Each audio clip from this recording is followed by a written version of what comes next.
Good afternoon. Tell us your name. Susan. Ms. White, how are you employed? Right now I'm retired. And on January 6th of 2023, how are you employed? I was retired by then too. Okay. And were you at Rich Neck Elementary School? Yes, I was. Why? I was there for 3 years. My last year was the year before Right. that. And so I want to take you back to the year before that, which was that your final year before retirement? Okay.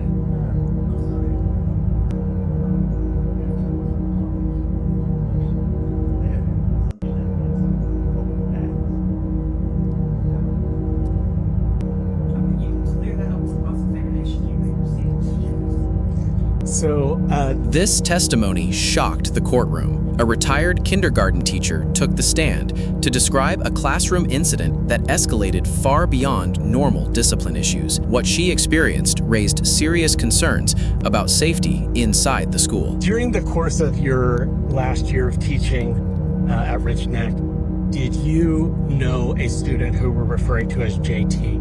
Yes, I did. Okay, and as a reminder, we're not speaking the names of any students at all, only using initials. Whose class was JT in? My class. And what grade was that? Kindergarten.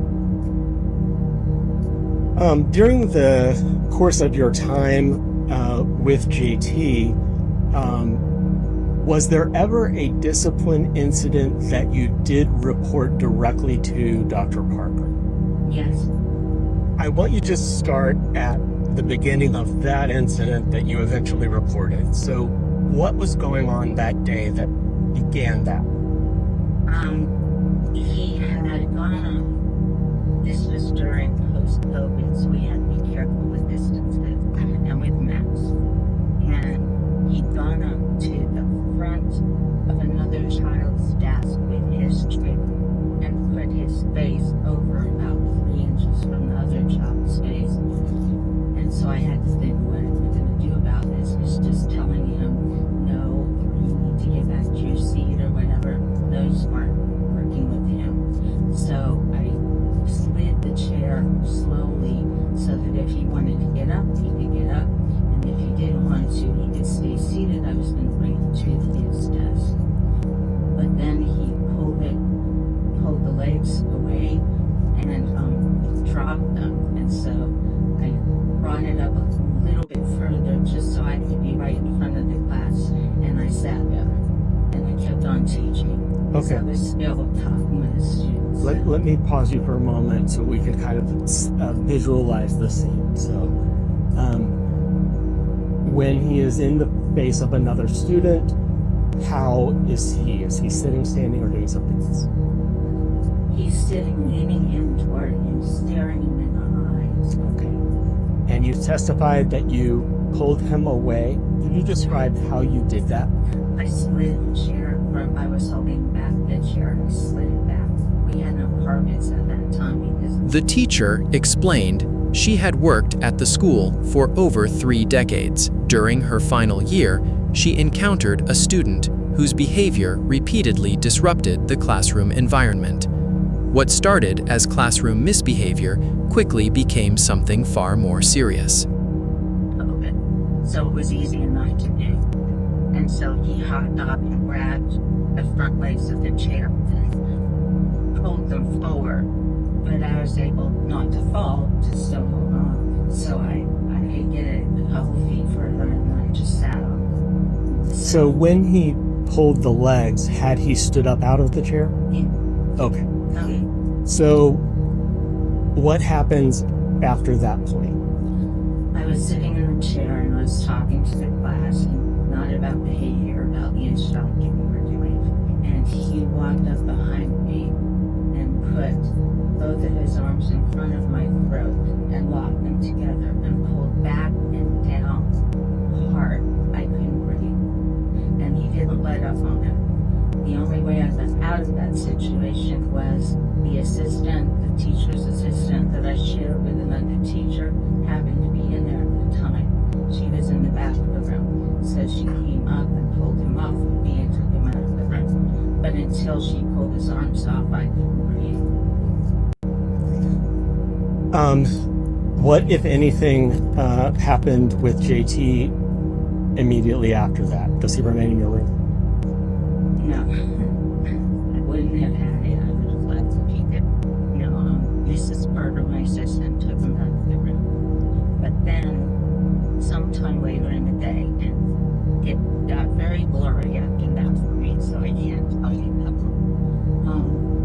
One of our counselors and our security officer came and brought him back to my room. So when you say, hold on, when you say brought him back, do you mean JT? Yes. Okay. So when you had him, I'm sorry. when you see him come back to your room with the counselor and school security guard, what happens? They each had him by one hand, and they were trying to get him to move into the room. And he was yelling, no, I don't want to go back in the classroom. And I looked at them, and I had his back to the doorway, so I could talk to them without everyone in the classroom hearing. And I said, well, he's right. He does not belong back in the classroom. What he did was severe enough for me to contact the police and to press charges. And the security officer agreed with me. Okay, so what happens with JT next? Well, they told me they would bring him back to me because no administrator was available to handle the situation. Okay. So I said that if he was going to stay in there, I was going to need to leave the room. Did you in fact leave the room? I did, but not because of that. I believe they took him back out again, but it's very fuzzy. Okay. What I know is by that point out. She described an incident where the student moved too close to another child and ignored instructions. When she attempted to manage the situation, the behavior escalated unexpectedly. The situation forced her to physically intervene while continuing to teach the class. Associating that, Mrs. Carter, my assistant, said, go ahead and take a break. And I took my laptop and went to the lounge and got the incident referral form because I wasn't going to leave school without reporting. Okay, so hold on just a minute. You've mentioned an incident referral form. Can you just kind of explain to the jury what that is? That's it. The problem is dangerous enough or bad enough that you need to refer them officially, formally, to the administrator. And when you say the administrators, what titles do you mean? Assistant principal and principal. Okay. And who was the assistant principal at Rich Neck Elementary School at the time that this happened? And is Dr. Parker in the courtroom right now? Could you just point her out, please? Will the record reflect that she's indicated of it?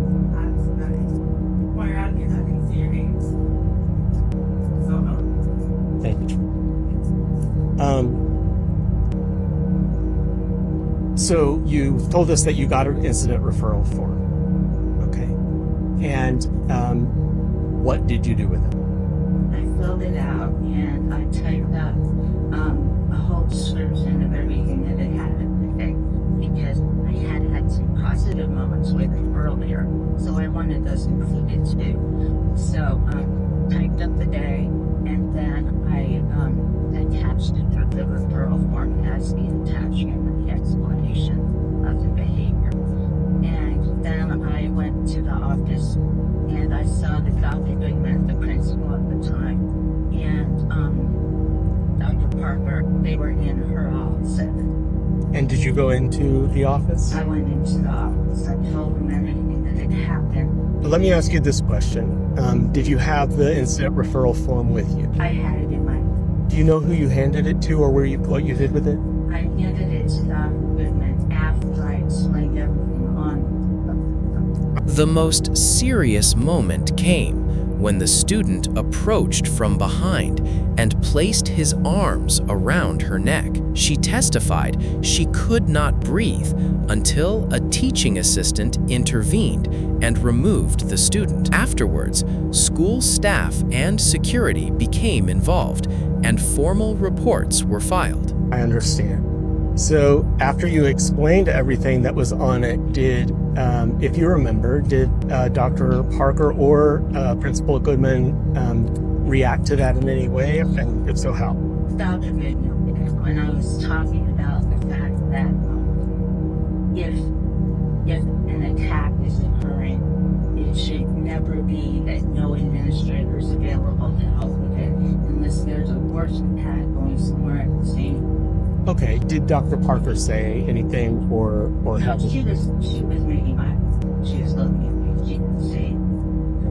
Dr. Goodman said sorry numbers, but prioritize. And I thought, well, yeah, that's what I wanted him to get from that. And then he told me to go to the nurse and have my neck checked out afterward.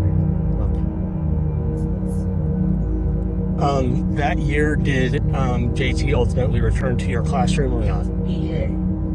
He returned the very next day.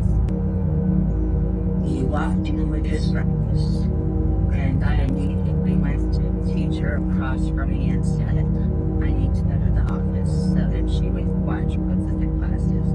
And she saw who I had with me, so she was doing good. And I just told him, he had his breakfast with him. I said, just bring it and come with me. And so we went to the office and I had him sit down in the waiting area for parents. And I went into Dr. Parker's office. And I knew at that time that my assistant had to stay in a first grade class all day because the sub hadn't showed up. So I would not have another adult in the room. So what I told her is, I cannot be the only adult in a classroom if he's in that room. And so either he needs to be somewhere else or I'm going to have to take a sick day and go home. And was he relocated or what happened? He must have been, because I went directly back to the classroom and continued teaching for the day. I didn't see him arrested. Okay. At some point later in the year, does he come back to your classroom? No.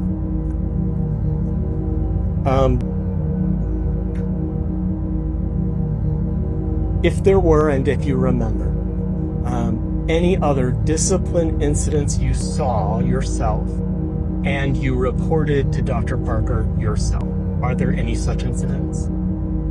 With him? With JT, that's right. No, I don't believe so. Thank you so much. I don't have any further questions for you. Please answer any questions in the quiz. In the end, the incident was escalated to school administration and documented formally. The teacher made it clear she could not safely remain alone in the classroom under those conditions. Her testimony highlights how quickly a classroom situation can turn into a safety crisis.